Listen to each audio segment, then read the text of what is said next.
Bien, bon matin à tous. Bienvenue à nos visiteurs.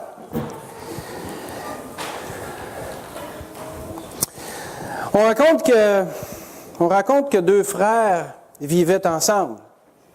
Ils s'aimaient beaucoup et ils partageaient tout. Ils travaillaient sur leur terre ensemble et ils en récoltaient le fruit ensemble.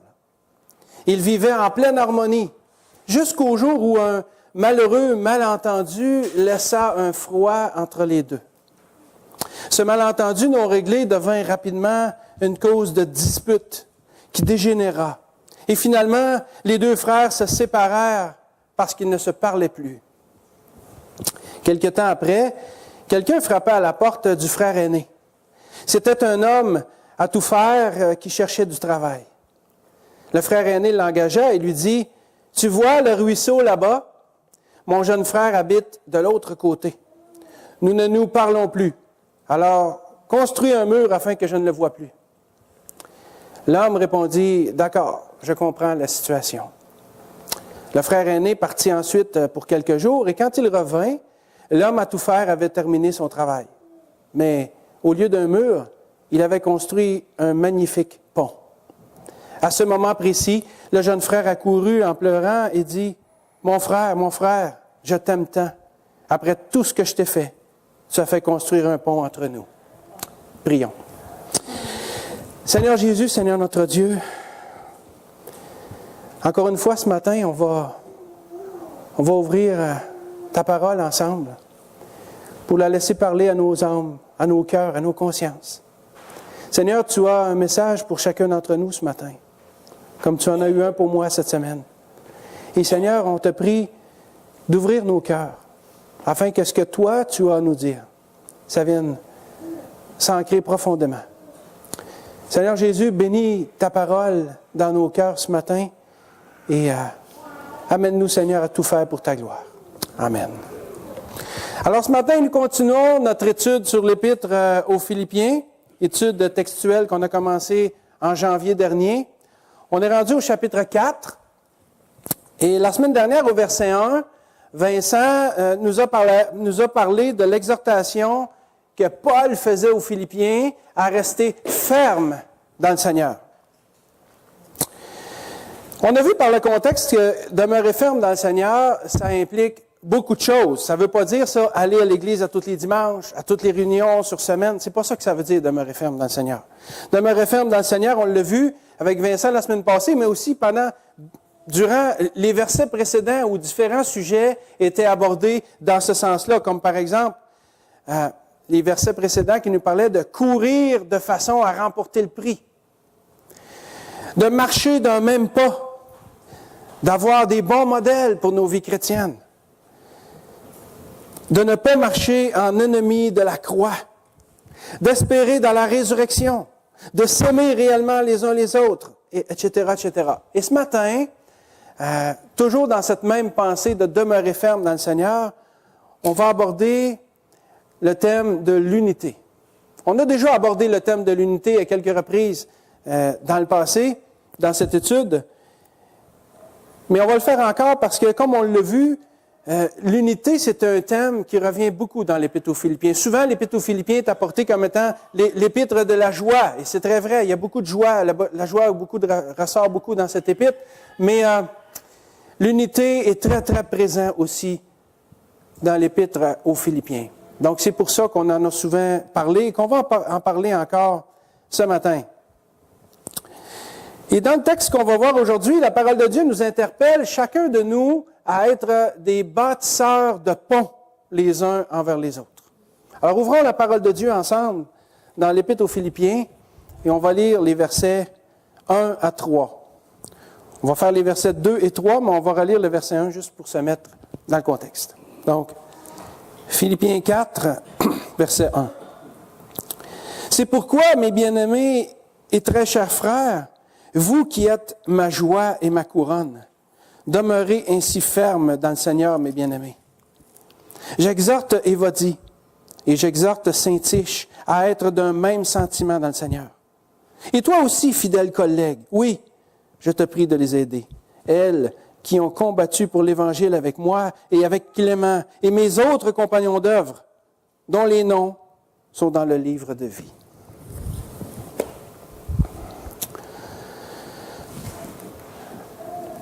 Premier point qu'on va voir ce matin, au verset 2, c'est le conflit d'Évodie et Syntyche.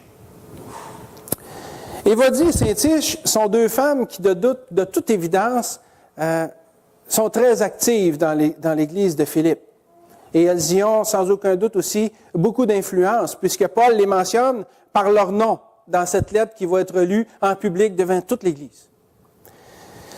Bon, le texte ne le dit pas, mais il est très possible qu'Évodie et Syntyche aient été dans l'Église de Philippe depuis sa fondation, une dizaine d'années auparavant. On a vu ça jusqu'à maintenant dans l'Épître que, à ce moment-là, Paul, qui est en prison, écrit aux Philippiens, mais il était allé, on voit ça en Actes 15, 16, il était allé à Philippe une dizaine d'années auparavant pour fonder cette Église. Et en Acte 16, qui nous parle de la fondation de l'Église de Philippe, on peut lire au verset 13, « Le jour du sabbat, nous nous rendîmes hors de la porte, vers une rivière, où nous pensions que se trouvait un lieu de prière. Nous nous assîmes et nous parlâmes aux femmes qui étaient réunies. » Et là, on voit, si on continue, qu'il y a Lydie, cette marchande de pourpre qui était là. Les noms des autres femmes ne sont pas mentionnés, mais il est possible que Évodie et Syntyche aient fait partie de ces femmes-là. Une chose qui est sûre, c'est que Évodie et Syntyche, c'est dur à prononcer, on ne sait pas.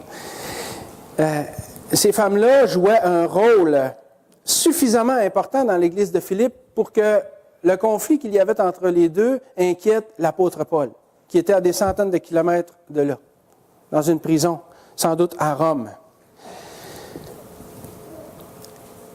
Ce conflit-là les inquiétait Paul suffisamment pour que Paul les appelle chacune d'elles par leur nom. On le voit au verset 2. Et il leur dit d'avoir une même pensée dans le Seigneur. Bon, on ne connaît pas la nature du conflit, pourquoi ils se sont chicanés, pourquoi ce conflit perdurait là. On n'en sait rien et ce n'est pas vraiment important. Par contre, on peut en tirer de là que ce conflit-là menaçait de toute évidence l'unité et l'harmonie de l'Église locale à Philippe. Vous savez, il y a un dicton qui dit « À tout privilège se rattache une responsabilité ». À tout privilège se rattache une responsabilité. Et avoir de l'influence, c'est un privilège. Alors, il y a une responsabilité qui vient avec ça. Parce qu'avoir de l'influence, ça peut nous permettre de construire autant que ça peut nous permettre de détruire. Ça dépend de ce qu'on fait avec cette influence-là. Et ça, c'est pas vrai juste dans l'Église locale. C'est vrai dans la famille. C'est vrai au travail. C'est vrai à l'école. C'est vrai dans l'équipe de sport, dans nos relations amicales, etc., etc. Quand on a de l'influence, on a une grande responsabilité parce que notre influence peut servir tout autant à construire qu'à détruire. Quoi qu'il en soit, en tant que croyants, on va tous devoir un jour comparaître devant le Seigneur pour répondre de ce qu'on va avoir fait de bien et de mal dans notre vie. Regardez ce que nous dit l'apôtre Paul dans une autre épître, en 2 Corinthiens 5:10. « Car il nous faut tous comparaître devant le tribunal de Christ, afin que chacun reçoive selon le bien ou le mal qu'il aura fait étant dans son corps. » Le tribunal de Christ, ce n'est pas un tribunal qui va juger du salut des individus. Le tribunal de Christ, c'est là que les croyants vont passer, non pas pour savoir s'ils sont sauvés, ils sont là parce qu'ils sont sauvés. Mais ils vont devoir rendre compte de leur vie. Bon, demandez-moi pas de vous expliquer tout ce qui va se passer, je ne le sais pas. On le saura rendu là. Mais une chose qui est sûre, c'est qu'un jour, on va avoir des comptes à rendre au Seigneur. Et là, on va recevoir des récompenses en fonction de ce qui va se passer là. Donc, ce qu'on va avoir fait de l'influence que le Seigneur va nous avoir donnée, on va devoir aussi en rendre compte devant lui un jour. Donc, c'est important de savoir que si on a une influence, on a une responsabilité qui vient avec. Parce que, je le répète, Notre influence, on peut s'en servir autant pour construire que pour détruire. Alors, la question que je dois me poser, c'est, lorsqu'un jour je comparaîtrai au tribunal de Christ pour rendre compte au Seigneur, est-ce que je me serais servi de mon influence pour ériger des murs ou pour bâtir des ponts? Les personnes à qui le Seigneur donne de l'influence dans l'Église ont une grande responsabilité parce que cette influence-là peut tout autant causer la division que créer l'unité. Et dans le cas d'Évodie et Saint-Tiche, leur différence semblait être de nature à menacer l'unité de l'Église locale à Philippe. Alors Paul s'en inquiète. Et dans cette lettre qu'il leur envoie, il les exhorte, chacune d'elles, à régler leurs différends. Et croyez-moi, c'est beaucoup plus facile de protéger l'Église locale contre la fausse doctrine que contre une mauvaise influence d'une personne d'influence dans l'Église. Fausse doctrine, ça se combat facilement. Mais quand il s'agit d'interagir avec des gens à l'intérieur de l'Église, des gens influents qui agissent mal, qui ont une mauvaise influence, c'est beaucoup plus compliqué, croyez-moi. Et Paul savait ça. C'est pour ça qu'il exhorte d'une façon personnelle, en les nommant chacune par leur nom, Évodie et Saint-Tiche, à régler leurs conflits en étant d'un même sentiment dans le Seigneur. Parce que c'est beaucoup plus difficile à gérer une crise interpersonnelle qu'une affaire de fausse doctrine. Beaucoup plus difficile. En tant que croyants, ce qui nous unit, c'est le Seigneur. Alors, c'est en regardant à lui qu'on va trouver le dénominateur commun pour la résolution de nos conflits. Et si Paul voulait que Évodie et Saint-Tiche en arrivent à être d'un même sentiment, c'est-à-dire de retrouver leur harmonie, ça pouvait se faire uniquement que si l'une et l'autre regardent vers le Seigneur. Soyez d'un même sentiment dans le Seigneur. C'est au Seigneur qu'il faut regarder, parce que si on regarde à nos propres intérêts personnels, là, nos conflits, là, on ne les réglera pas. On risque de les envenimer.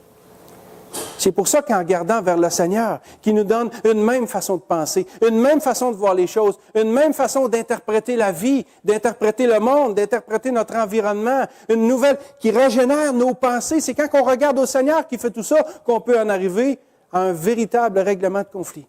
Parce qu'on est obligé de mettre nos intérêts personnels de côté. Puis dire, le Seigneur et la cause du Seigneur est beaucoup plus grande que moi-même. Alors, je vais mettre mes affaires de côté, mon orgueil de côté, je vais mettre tout ce qu'il faut de côté, puis je vais regarder à Christ, puis je vais le laisser parler à mon cœur, puis transformer ma vie. Et si Évodie fait ça de son côté, et si Saint-Tiche fait ça de son côté, bien, il y a des grandes chances que ça arrive. C'est pour ça que Paul dit, il les invite à être d'un même sentiment dans le Seigneur, pour qu'Évodie et Saint-Tiche arrêtent de chicaner, de se bagarrer. On ne sait pas qu'est-ce que c'est, mais ça n'allait pas bien. Et si chacune d'elles se soumet honnêtement au Seigneur, bien, elles vont devenir toutes deux en harmonie. Parce que c'est juste en regardant à Christ, dans une pleine soumission, qu'elles vont pouvoir obtenir du Seigneur l'humilité, le pardon, la repentance et tout ce qu'il faut pour enterrer l'âge de guerre. Vous savez, si je suis en conflit avec une autre personne et que je veux régler ça humainement parlant, je ne chercherai pas nécessairement l'humilité, le pardon, la repentance. Je vais chercher à mettre mon pied à terre et dire, c'est moi qui ai raison. Puis là, je vais chercher des arguments pour combattre. Puis ça, c'est charnel. C'est charnel. Mais dans le corps de Christ, quand les croyants sont ensemble, les croyants sont appelés à être ensemble, à vivre ensemble en paix, en harmonie. Et dans l'Église locale, quand il y a des conflits, si je regarde à moi-même, ça ne marchera pas. C'est au Seigneur qu'il faut que je regarde. Et pour avoir un même sentiment, c'est le sentiment de qui? C'est mon sentiment à moi que je recherche. Parce que l'autre aussi recherche son sentiment. Alors, c'est quel sentiment qu'on va avoir, le mien ou le tien? Alors, c'est-tu moi qui va gagner ou c'est toi qui va gagner? Ben, il n'est pas question de ça. Paul dit non. Soyez d'un même sentiment dans le Seigneur. Le Seigneur, c'est le dénominateur commun pour le règlement des conflits. C'est là qu'il faut aller. C'est à lui qu'il faut regarder. Et c'est comme ça que Dieu va nous donner quelque chose de surnaturel. Quelque chose qu'on n'aime pas, qu'on ne veut pas, puis qu'on n'est pas bien avec. C'est-à-dire l'humilité, la repentance et le pardon. C'est quelque chose de divin. Et c'est pour ça que Paul exhorte ces deux sœurs-là à revenir à un même sentiment dans le Seigneur. Parce que c'est juste dans le Seigneur que ça va être possible d'y arriver. Chacune d'elles, le texte ne le dit pas, mais ça va de soi. Chacune d'elles va être appelée, en regardant au Seigneur, à confesser son péché. Chacune d'elles va être appelée à devenir une ambassadrice de paix, l'une envers l'autre. Et c'est comme ça que le pont de la réconciliation et de l'unité sera reconstruit entre les deux, dans le Seigneur, et qu'elles redeviendront d'un même sentiment. Pas toujours facile, ces affaires-là. Mais si c'était si facile que ça, il n'y aurait presque pas de conflit. Puis quand il y en aurait, bien, ça ne durerait pas. Mais le cœur de l'homme étant ce qu'il est, on a des conflits. Et puis, si ces conflits, on les laisse traîner, bien, ils dégénèrent. Et quand ils dégénèrent, bien, on en est malheureux, on en est affecté. Le témoignage de l'Église peut être traîné dans la boue. Et pire encore, le nom du Seigneur. Parce que les gens qui nous regardent se chicaner entre nous disent, ils ne valent pas mieux que les autres, eux autres. Pourquoi est-ce que je voudrais de son affaire, moi? Pourquoi j'irai à son église? Je n'ai pas besoin d'aller là pour me chicaner, je suis capable de me chicaner seul chez nous. Vous savez, c'est normal d'avoir des conflits. C'est normal d'avoir des conflits parce que, comme on dit, là où il y a de l'action, il y a de la friction. Vous avez déjà entendu ce dicton-là? Là où il y a de l'action, il y a de la friction. Et ça me fait penser au Proverbe 27, 17, qui nous dit « L'homme s'affine au contact de son prochain, tout comme le fer se polit par le fer. » Si je ne veux pas me chicaner, ben je vais rester tout seul. Puis encore là, je suis capable de me chicaner tout seul. Mais quand je suis avec quelqu'un d'autre, c'est sûr qu'à un moment donné, il va se passer quelque chose. Parce que l'homme s'affine au contact de l'homme comme le fer aiguise le fer. Puis là où il y a de l'action, il y a de la friction. Alors c'est normal qu'il y ait des conflits entre nous, mais il faut apprendre à gérer ces conflits-là. Il faut apprendre à les régler le plus tôt possible pour ne pas qu'ils dégénèrent et qu'ils donnent plein accès au diable, qui lui va se faire un plaisir de les exploiter. Vous savez, ça ne prend pas grand-chose. Une faille, hein? C'est comme, on chiale hein, que nos routes au Québec, là, elles sont maganées. C'est vrai qu'elles sont maganées. Bon, je ne suis pas tout seul à avoir remarqué ça. Hein? Mais si nos routes sont maganées, c'est à cause du gel, du dégel et tout ça. Et ce qui arrive, je regardais ça dans la cour chez nous il y a quelque temps, mon entrée est asphaltée, puis il y a des fissures. Et quand il pleut, là, l'eau rentre dans la fissure. L'eau rentre dans la fissure. Puis là, quand l'été, c'est pas si pire, là, mais encore là, ça fait que ça se mine par en dessous. Ça se mine par en dessous. Puis là, l'eau s'infiltre, puis quand le gel arrive, mais qu'est-ce que ça fait? La glace, hein? La glace, ça prend de l'expansion. Poup! Ça fait un petit morceau d'asphalte qui part. Ça se mine par en dessous. La faille s'agrandit. C'est le même principe spirituellement. Si on laisse une faille dans notre vie chrétienne, si on laisse le diable s'infiltrer, puis croyez-moi, il est bon pour la trouver, la faille, puis rentrer dedans. Si on le laisse faire, il travaille par en dessous, il mine tout par en dessous, puis au moment opportun, il fait tout exploser. Pac! Tout pète. C'est important de veiller à ça, de ne pas laisser un accès au diable, parce que lui, il est bon là-dedans. Il sait comment exploiter nos failles, nos faiblesses, puis rempirer tout ça. Puis quand on laisse notre amertume, suite à un conflit, suite à un désaccord, un désagrément, n'importe quoi, quand on laisse ça s'enraciner, ça grandit dans notre corps, puis ça peut nous détruire. J'ai pu observer, puis tout le monde peut observer ça, que l'amertume, j'ai pu l'observer dans ma vie, dans le passé, mais aussi chez les autres, que l'amertume, là, c'est une racine là, qui rentre ses racines profondément dans le cœur humain, dans l'âme. Et ça, là, ça nous amène à être amer. Puis, ça nous change par en dedans. Puis, à un moment donné, là, on devient, là, on ne sait plus qu'est-ce qui se passe. On dirait que tout notre univers va mal. On est toujours on est toujours fâché. Puis, ça peut souvent, ça amène des problèmes de couple, des problèmes de famille, des problèmes au travail. Comment ça se fait que cette personne qui était si joyeuse avant dans sa vie est rendue qu'elle a des problèmes dans son couple, des problèmes dans sa famille, au travail, ça ne marche plus, elle marrait beau avec tout le monde. Quand on observe la situation et qu'on est capable de déterrer un peu, là, on s'aperçoit qu'il y a des racines d'amertume derrière ça. Puis quand on creuse derrière ces racines-là, on trouve encore des racines plus profondes. Mais ça a commencé juste par une petite faille, juste une petite affaire. Qu'on a laissé le diable, mais pas juste le diable, notre nature humaine aussi, s'infiltrer là-dedans. puis ça dégénère. On perd le contrôle de ça, puis ça ne fait jamais rien de bon. Et ça, ce qui arrive, c'est que souvent, ça va engendrer une escalade. Un peu d'amertume va souvent se finir en bout de ligne par de la méchanceté, par des actions mauvaises. C'est pour ça qu'on doit arrêter ça dès le début. Regardez ce que nous dit l'apôtre Paul dans une autre épître, en Philippiens 4, 31. Que toute amertume, toute animosité, toute colère, toute clameur, toute calomnie et toute espèce de méchanceté disparaissent du milieu de vous. Remarquez que le verset commence avec l'amertume et se termine par la méchanceté. Et c'est souvent ça qui arrive, hein? C'est comme une fuite de gaz. S'il y a une fuite de gaz en quelque part, un tout petit trou dans un tuyau, là, le gaz sort tranquillement. Et là, il s'accumule. Et ça prend juste un moment donné, quand il y a suffisamment de gaz, ça prend juste une étincelle pour tout faire exploser.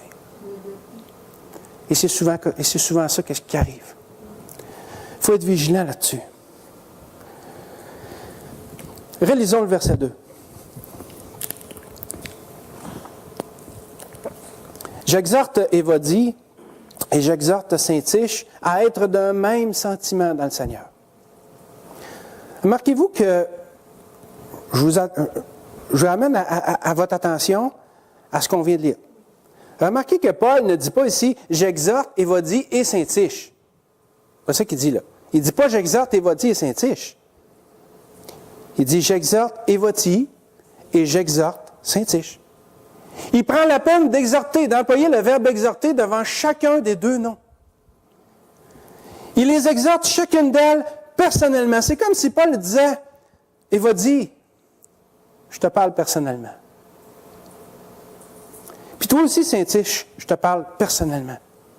Cessez vos querelles et revenez à un même sentiment pour la gloire de Dieu et pour le bien de l'Assemblée. » Paul ne dit pas ça en surface, là. « Ah, j'exhorte les deux sœurs, puis pas... » Non. Évodie, je t'exhorte. Syntyche, je t'exhorte. Prenez chacune de vous, là, conscience de la situation, que votre situation là, est importante et qu'elle peut être désastreuse. Au point où moi, à des centaines de kilomètres de vous, j'en ai entendu parler, puis ça m'inquiète. Dans une lettre destinée à toute l'Église, Paul prend la peine de nommer ces deux femmes-là parce qu'il y a une situation qui est bien réelle et qui peut rapidement dégénérer et être désastreuse. Alors Paul leur dit, « J'exhorte Évodie et j'exhorte Syntyche à être d'un même sentiment dans le Seigneur. » Chacune d'elles, de son côté, doit faire la partie de son pont pour que les deux se rejoignent. En Romains 12, 18, la parole de Dieu nous dit, « S'il est possible, autant que cela dépend de vous, soyez en paix avec tous les hommes. » Vous savez, on ne contrôle pas ce qui se passe dans le cœur de l'autre. Si je suis en conflit avec quelqu'un, là, je ne suis pas maître absolument pas de ce qui se passe dans son cœur, de ce que cette personne-là a dans ses pensées. Je peux en être la cause, mais je ne le contrôle pas nécessairement. Dans ce sens que, moi, là, c'est ce qui se passe dans mon cœur à moi que je dois contrôler. Ça, j'ai un accès là-dessus. Moi, je peux décider de dire, OK, c'est assez. Je vais travailler. Seigneur, puis là, je vais me tourner vers le Seigneur. Idéalement, c'est la chose à faire. On ne le fait pas tout le temps, mais c'est ce qu'on devrait faire. Dire, Seigneur, écoute, l'autre personne, là, je comprends que dans son cœur, il peut avoir de l'amertume, il peut avoir des mauvais sentiments, il peut avoir toutes sortes de choses, mais je n'ai pas d'accès à ça vraiment.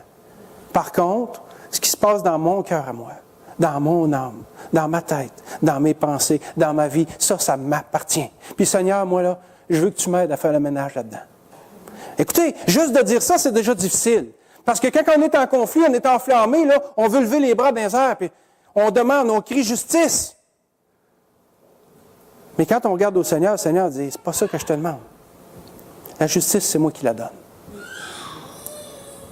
Ce que je veux que toi tu fasses, c'est de régler ton conflit.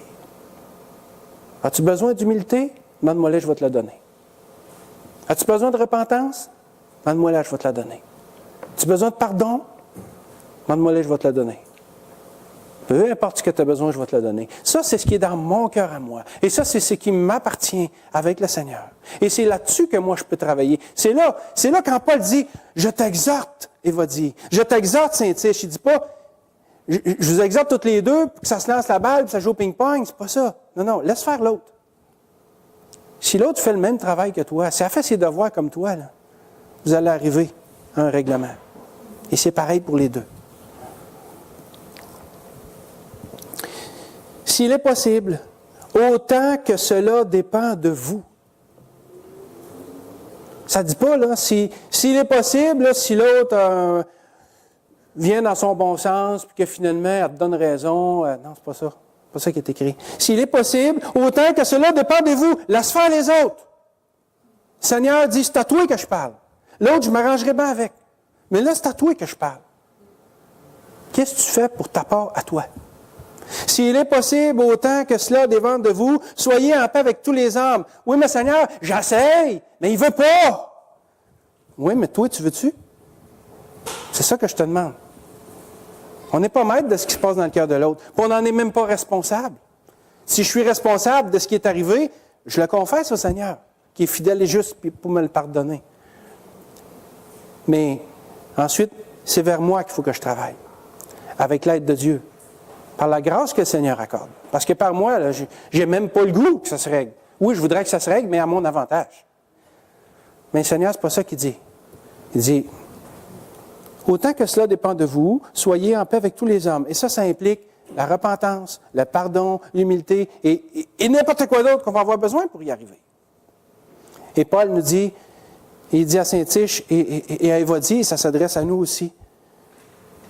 Je t'exhorte, Évodie, je t'exhorte, Saint-Tiche, à être d'un même sentiment dans le Seigneur. Est-ce qu'il y a quelqu'un dans l'Assemblée vers qui on devrait aller pour commencer à construire un pont au lieu d'un mur? Vous savez, un pont, ça ne se construit pas du jour au lendemain. J'en ai construit un petit pont chez nous, hein, pour traverser le petit ruisseau derrière. C'était en bois. J'ai mis 2 gros madriers, puis j'ai mis des planches dessus, puis tout ça. Mais ça n'a pas pris 5 minutes, là. Ça a pris quand même 2-3 jours.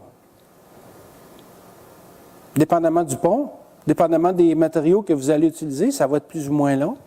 Dépendamment de la beauté que vous voulez lui donner, l'esthétique et tout ça. Mais ça n'a rien à voir avec les relations humaines. Une relation humaine brisée, c'est beaucoup plus difficile à restaurer. Et si on veut la restaurer réellement, dans le Seigneur, ça prend l'aide de Dieu parce qu'on n'y arrivera pas. La nature humaine est forte. La chair est forte. Et c'est pour ça que Paul exhorte Évodie et Saint-Tiche à être d'un même sentiment dans le Seigneur. Il ne faut pas exclure le Seigneur de nos affaires. Parce que savez-vous quoi? Si je veux exclure le Seigneur de l'équation, là, c'est parce que je sais que je ne suis pas correct. Puis je ne veux juste pas le voir. Parce que le Seigneur, lui, va m'amener à voir ce qui n'est pas correct chez moi. Alors, si je veux le régler sans le Seigneur, c'est parce que je sais très bien que ça ne marche pas de mon bord. Est-ce qu'il y a quelqu'un dans l'Assemblée vers qui je devrais aller pour commencer à construire un pont au lieu d'un mur? C'est ça la question ce matin. Passons maintenant au deuxième point. On a vu le conflit d'Évodie et Saint-Tiche. On va voir maintenant la responsabilité du fidèle collègue. Lisons Philippiens 4, le verset 3. Et toi aussi, fidèle collègue, oui, je te prie de les aider. Et que j'aime ce bout-là, je vais recommencer. Et toi aussi, fidèle collègue, oui. Voyez-vous l'emphase? Oui. Peut-être que vous ne l'avez pas dans toutes les versions, là. Dans la mienne, ça dit ça. Et toi aussi, fidèle collègue, oui. Oui, toi, là. Je te prie de les aider. Elles qui ont combattu pour l'Évangile avec moi, et avec Clément, et avec mes autres compagnons d'œuvre, dont les noms sont dans le livre de vie. Poussons la réflexion un peu plus loin. On m'a souvent dit, moi, quand j'étais jeune, probablement que vous l'avez entendu aussi, dans la vie, là, mêle toutes tes affaires puis tu n'auras pas de trouble. Vous êtes-vous déjà fait dire ça? Hein? Mêle toutes tes affaires puis tu n'auras pas de trouble.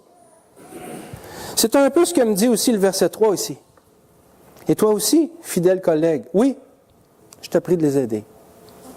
Mais là, ça n'a pas de sens, qu'est-ce que je dis là, moi? Je viens de te dire de me mêler de mes affaires, puis là, je te dis d'aller aider les autres. Savez-vous que la parole de Dieu nous appelle à être des bâtisseurs de ponts en ce qui nous concerne personnellement, mais aussi parfois en ce qui concerne les autres. Et là, il ne s'agit pas de jouer au justicier masqué, puis de se mêler de ce qui ne nous regarde pas. Au contraire.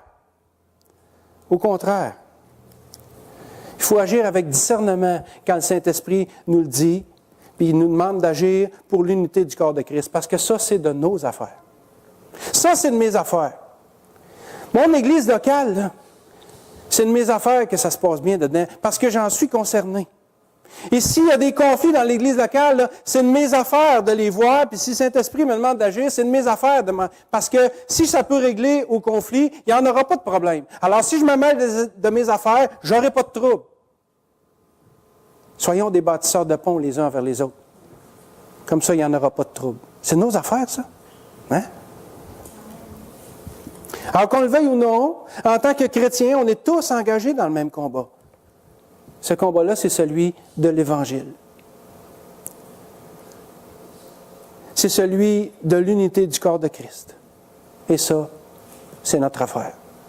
Ça, c'est notre affaire. Parce que qui nous sommes en tant qu'Église locale, qui nous sommes en tant que croyants, vers qui les gens regardent pour savoir quelle image on donne de Jésus-Christ, vers qui les gens regardent pour savoir si on est cohérent dans ce qu'on leur dit quand on leur annonce la bonne parole. Ah oui, mais toi tu dis ça, mais garde ta façon d'agir. Est-ce que c'est ça que je veux pour mon propre témoignage personnel? Non, je veux être cohérent. Alors c'est de mes affaires qu'il n'y ait pas de conflit dans l'Église locale. Bon, sans partir là puis se mêler de façon inconsidérée puis insensée des affaires de tout le monde, c'est pas ça que je parle. On ne joue pas au justicier masqué, là. Il y a une façon d'agir. Mais quand le Seigneur nous interpelle, là, quand le Seigneur, par son esprit, met en nous fait voir un conflit entre deux frères et sœurs et qui nous demande d'intervenir, c'est pas d'arriver là et de jouer au fin-fin. C'est pas ça l'idée. C'est de dire, Seigneur, qu'est-ce que tu veux que je fasse? Un peu comme Paul, quand il s'est converti sur la route de Damas.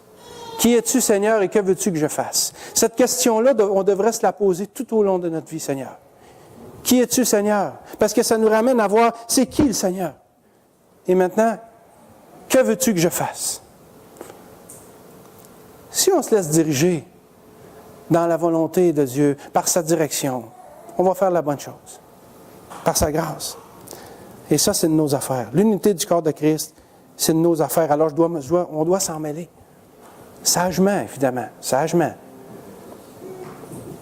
La plupart des chrétiens ne combattent pas vraiment pour l'Évangile. Mais qu'on le veuille ou non, on est tous engagés dans ce combat-là. À partir du moment où on invite Jésus-Christ à être le Seigneur de notre vie, le Sauveur de notre âme, on devient engagé dans l'armée de Christ.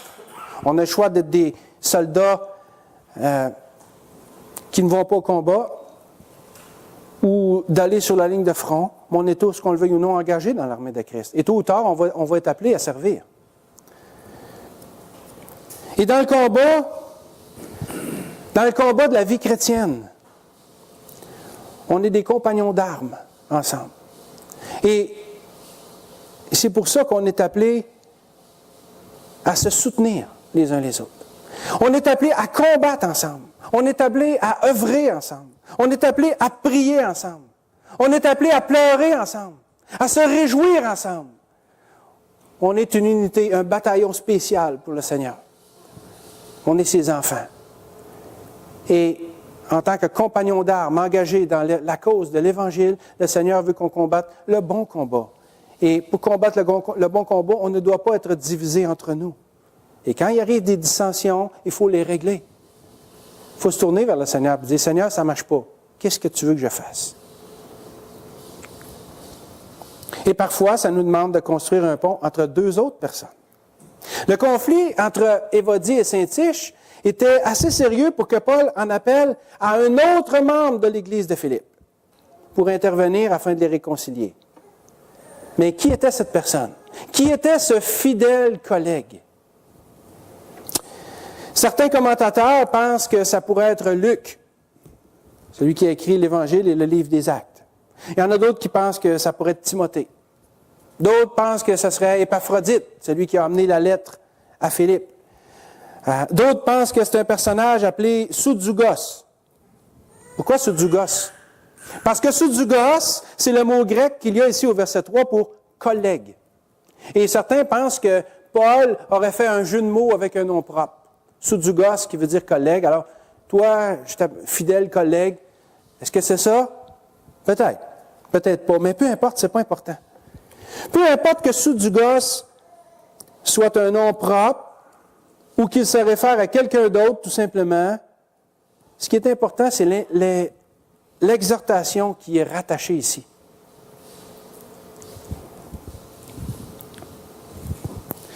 Le mot collègue ou soudzougos en grec, il fait référence à deux bœufs attachés ensemble sous le même joug. Le joug, c'est cette pièce de bois qu'ils ont entre eux. C'est à ça que le mot collègue dans l'original fait référence. À deux bœufs attachés ensemble sous le même joug, en train de tirer la même charge, en train de supporter le même fardeau. C'est exactement ça que le mot soudzougos, collègue, veut dire. Partager le même fardeau, tirer la même charge. Et dans le contexte ici de la parole de Dieu, soudzougos, c'est vous. Soudzougos, c'est moi. Soudzougos, c'est chacun de nous que la parole de Dieu appelle à intervenir quand il le faut pour œuvrer ensemble dans le but de l'unité du corps de Christ et du bon combat, du vrai combat pour l'Évangile. Ce fidèle collègue, ce soudzougos, c'est vous et c'est moi. C'est nous tous ensemble. Que la parole de Dieu interpelle ce matin à agir quand il le faut. Relisons le verset 3 et mettons notre nom. On fait ça des fois dans l'évangélisation avec Jean 3,16. Hein? On lit Jean 3,16, puis là, on met notre nom dedans. Chani a donné son témoignage, s'est fait baptiser il y a quelque temps, puis elle racontait ça, qu'elle avait fait ça. Mais faisons cet exercice-là ici, mais avec le verset 3 de Philippiens. Au lieu de collègue, là, mettez votre nom. Et toi aussi, fidèle Tony, oui, je te prie de les aider. Elles qui ont combattu pour l'Évangile avec moi et avec Clément et mes autres compagnons d'œuvre, dont les noms sont dans le livre de vie. Mes frères et sœurs, en Jésus-Christ, nos noms sont écrits à nous aussi dans le livre de vie, si du moins nous faisons partie des rachetés du Seigneur. Le livre de vie, c'est le livre de l'agneau dans lequel tous les sauvés apparaissent. Tous les sauvés sont inscrits. Alors, comme nos noms figurent dans le même registre, dans le même livre, soyons soudzougos les uns pour les autres. Combattons ensemble. Parce qu'on fait partie de la même gang. On fait partie des rachetés du Seigneur. On fait partie de ce combat. Vous savez, dans le ciel, là, il n'y en aura plus de combat. Ça va être fini, ça. Ça va être le party. Mais présentement, on est encore dans les combats. Parce que nous sommes dans la présence du péché. Un jour, nous allons être libérés de la présence du péché. Mais présentement, nous y sommes encore, donc on est sous son influence. Et c'est à cause de ça qu'on a des conflits entre nous. Mais soyons soudzougos, solidaires, tirant le même fardeau les uns les autres, travaillant en équipe pour le Seigneur. C'est à ça que la parole de Dieu nous appelle ce matin. C'est à ça que le Seigneur nous appelle. Soyons des bâtisseurs de ponts les uns envers les autres et abattons les murs qui nous séparent pour l'unité du corps de Christ et l'avancement de l'Évangile. Ayons pas peur d'intervenir si on se sent interpellé à le faire. Encore une fois, je le dis, il ne s'agit pas de jouer au justicier masqué. Ça serait carrément de manquer le but. Mais des fois, le Seigneur nous met quelque chose à cœur. Commençons par prier. Ensuite, peut-être de voir comment agir, demander à un frère, une sœur de prier avec nous, partager la situation, dire, moi, je vois ça, là. Puis écoute, je sens que le Seigneur m'interpelle. Soyons ce soudzougos, chacun d'entre nous. Puis le Seigneur va nous montrer quoi faire ensuite.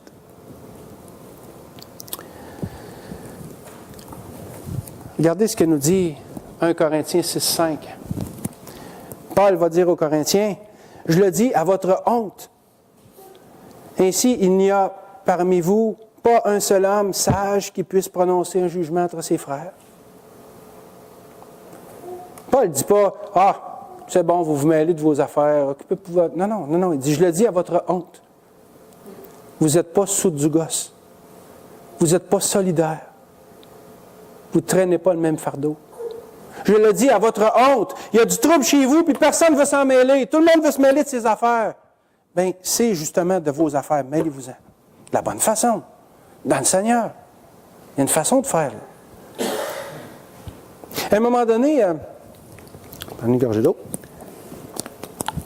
À un moment donné, j'étais en conflit avec quelqu'un et il y a des frères qui s'en sont aperçus. Ces deux frères-là ont fait quelque chose d'extrêmement courageux. Après s'être parlé et avoir prié ensemble, ils nous ont convoqués, moi et le frère en question, et nous ont exhortés à se parler et à régler notre différend. Pendant que l'un des deux nous exhortait en pleurant, avec humilité et tout l'amour fraternel possible, l'autre priait juste à côté, avec la même intensité et les mêmes sentiments. Ces deux frères-là ont été collègues ce jour-là. Ils ont été soudzougos, ensemble, pour porter le même fardeau, pour obéir au Saint-Esprit qui leur avait dit à chacun, et à toi aussi, fidèle collègue, oui, je te prie de les aider. Ça leur a pris du courage pour faire ça. Beaucoup de courage, parce qu'ils ne savaient pas comment ils étaient pour être reçus. Ils auraient pu être très mal reçus, croyez-moi. La dernière affaire que quelqu'un veut se faire dire quand il est dans un conflit, puis quand il n'est pas content, c'est « t'es pas correct ». Alors, ça a pris beaucoup de courage à ces deux frères-là pour agir ainsi. Mais ils l'ont fait en priant d'abord. Ils ont entendu la voix du Saint-Esprit qui leur a dit « Et toi aussi, fidèle collègue, oui, je te prie de les aider. » Et ils ont mis leur intérêt personnel de côté. Ils ont prié. Ils se sont parlé. Ils ont prié ensemble. Puis ils ont dit maintenant, on va faire ce qu'il faut. On va faire ce que le Seigneur nous demande. Et c'est ce qu'ils ont fait. Et vous savez, le courage, là, ce n'est pas l'absence de peur. Il ne faut pas penser que quelqu'un qui est courageux, c'est quelqu'un qui n'a pas peur. Si vous n'avez pas peur, vous n'êtes pas courageux, oubliez ça. Parce que le courage, ce n'est pas l'absence de peur. Le courage, c'est d'être capable d'affronter ses peurs. Ça, c'est le vrai courage. Si je n'ai pas peur, je ne suis pas courageux. Peut-être un peu fou, mais pas courageux. Non, parce que la peur, c'est un système de défense. Hein? La peur, c'est un moyen de défense. Alors, si je n'ai pas peur de rien, il y a quelque chose qui ne marche pas. Là. Donc, je dois être courageux.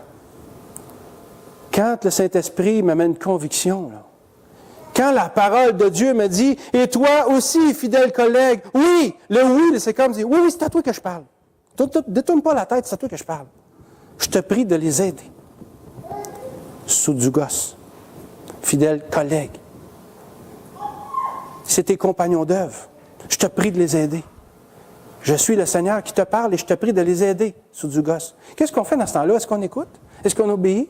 Ou on dit, « Ah, sais-tu, moi, il y a du hockey après-midi, je pense que... Oh. » Non, c'est pas ça qu'il faut faire. C'est l'appel du combat. Et c'est pas facile. Mais c'est ça, être engagé pour la cause de l'Évangile.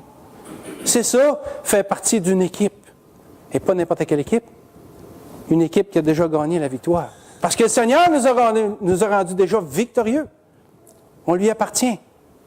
Un jour, on va célébrer ensemble pour l'éternité, mais pour l'instant, c'est encore les combats sur la terre. Alors, quand on est dans des combats, il faut être prêt à se battre. Pour soi-même, mais pour les autres, si le Seigneur nous le demande aussi.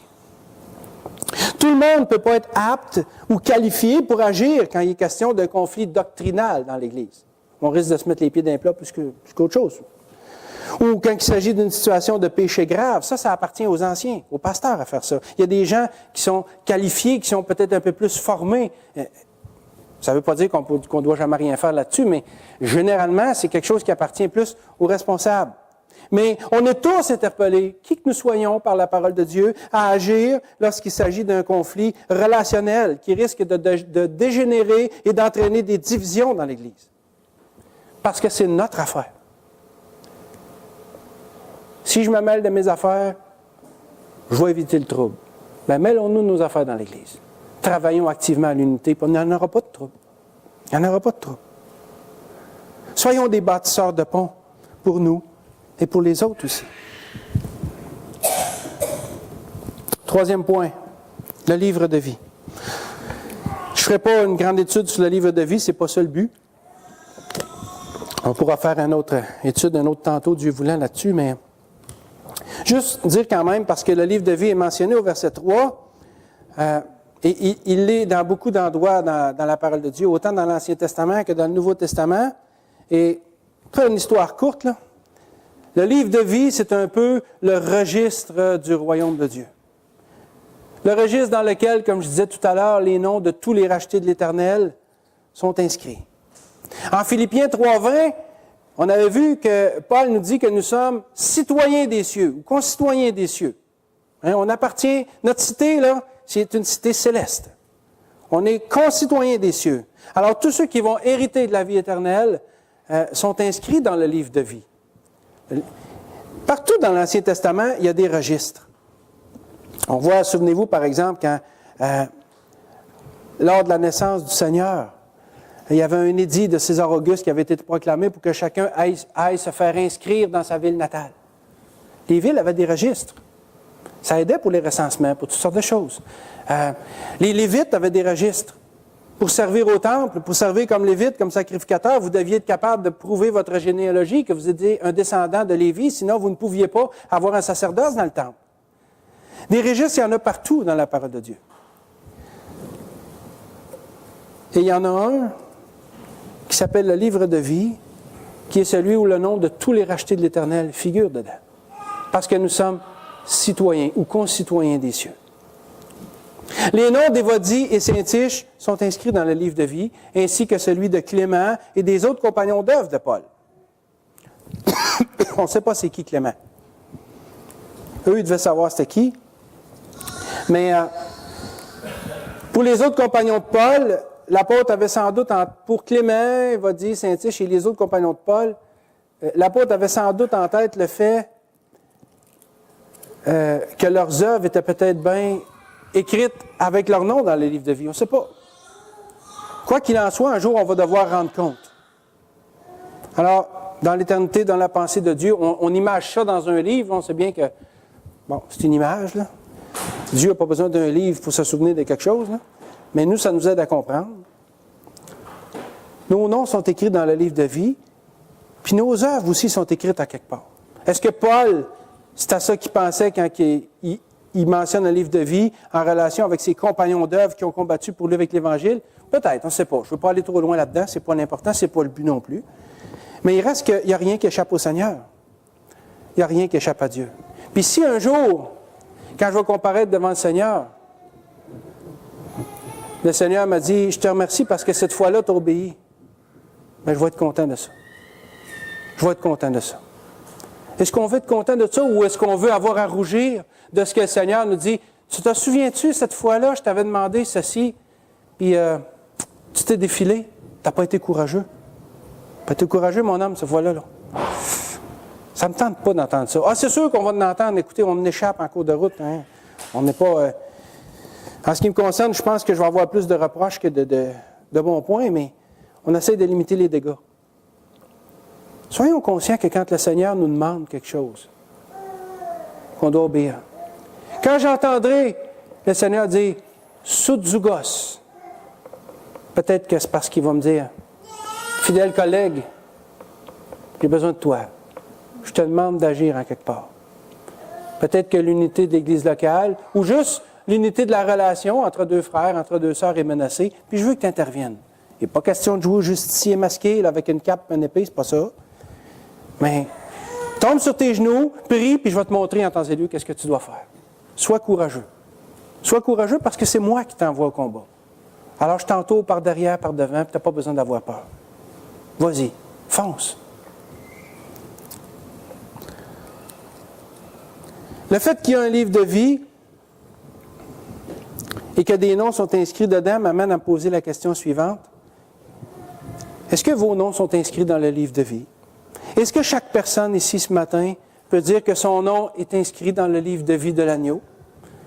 Le livre de vie qui révèle tous ceux qui vont hériter de la vie éternelle? Vous savez, la Bible nous dit que nous sommes séparés de Dieu à cause de nos péchés. Il y a un gouffre immense qui nous sépare de lui. Je sais que le mot péché n'est pas à la mode aujourd'hui, là, mais Dieu ne suit pas la mode, lui. Dieu demeure le même hier, aujourd'hui et éternellement. Et si Dieu parle de péché, c'est que le péché est encore bien réel et on est peut-être en mesure de le voir encore de plus en plus dans notre société aujourd'hui qui dégénère. Bref, on a tous des péchés. Et ces péchés-là nous séparent de Dieu, mettent un gouffre. Et c'est un gouffre qui est infranchissable. Mais il y a quelqu'un qui a fait un pont entre les deux. Et c'est Jésus-Christ.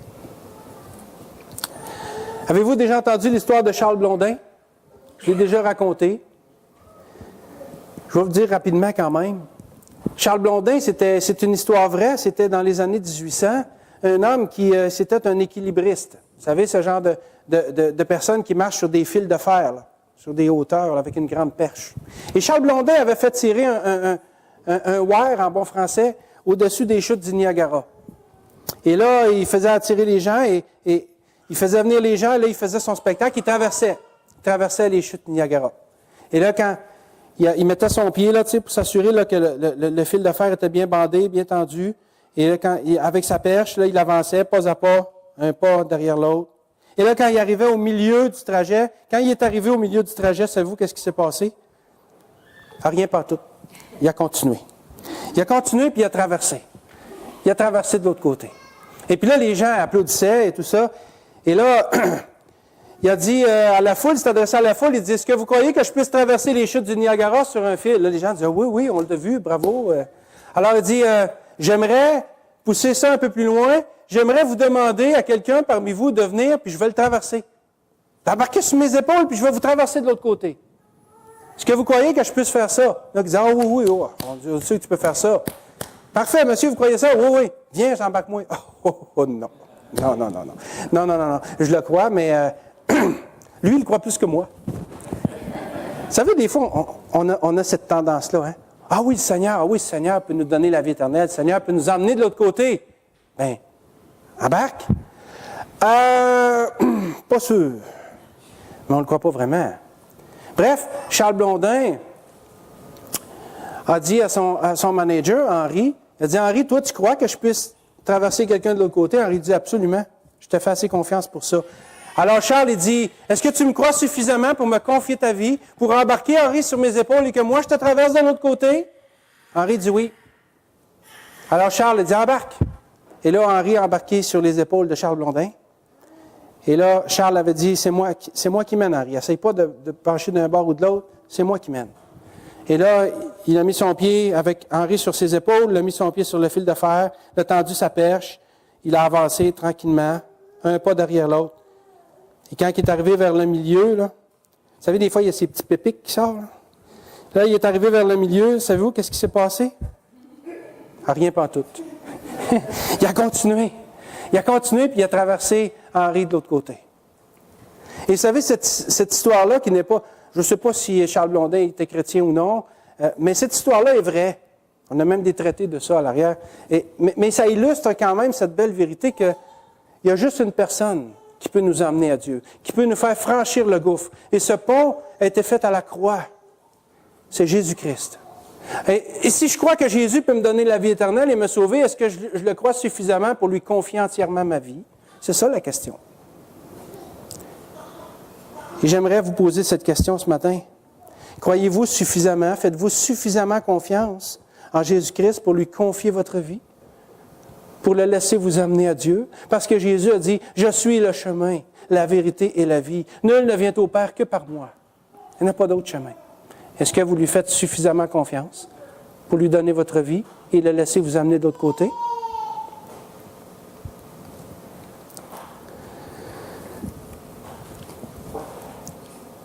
Le Seigneur vous y appelle ce matin. Si votre cœur brûle en dedans de vous, laissez-vous traverser de l'autre côté. Laissez Jésus vous amener sur ce pont qu'il a fait pour vous amener à Dieu. Dites-lui, dans l'intimité, dans le secret de votre cœur, de votre âme, dites au Seigneur que vous voulez être sauvé, puis il va le faire. Puis si vous avez besoin d'en parler, venez me voir après, ça va me faire un immense plaisir d'en parler avec vous. En conclusion, le passage de Philippiens 4, 2 et 3 qu'on a vu ce matin, le Seigneur nous exhorte tous à rechercher la réconciliation les uns avec les autres. Le Seigneur nous a réconciliés avec Dieu. mais il veut aussi qu'on soit constamment en réconciliation, en communion, en unité les uns avec les autres. C'est rarement facile. Quand il y a un conflit, c'est rarement facile de le régler. Mais c'est toujours la bonne chose à faire. Alors soyons des bâtisseurs de ponts pour le Seigneur, envers nous-mêmes, mais aussi soyons soudzougos, si l'Esprit de Dieu nous en parle.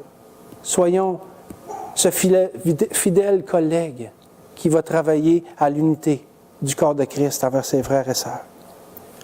Demandons au Seigneur de nous utiliser pour ramener la paix, l'unité, l'harmonie dans l'Église locale au besoin. Et laissons Évodie et Saint-Tiche nous parler à chaque fois qu'on lira ce passage-là. J'exhorte Évodie, j'exhorte Saint-Tiche, et je t'exhorte aussi, toi, fidèle collègue, à travailler à l'unité du corps de Christ. Prions. Seigneur Jésus, merci pour ce passage des Écritures qui peut sembler dur, qui est difficile à appliquer pour chacun de nous parce qu'on doit se battre contre notre propre nature, contre notre chair, contre nos désirs charnels. Mais Seigneur, par ton esprit que tu as mis en nous, on peut arriver à ça. Donne-nous, Seigneur, quand ce sera difficile et quand la situation nous concernera dans nos vies, d'être capable de tomber à genoux pour faire ce qu'il faut. Se laisser exhorter par toi dans les conflits qui nous concernent, mais être soudzougos aussi, si tu nous demandes d'intervenir pour le bien-être de quelqu'un d'autre et l'unité de l'Église locale. Seigneur, bénis ta parole dans nos cœurs et sois béni en toutes choses. Amen.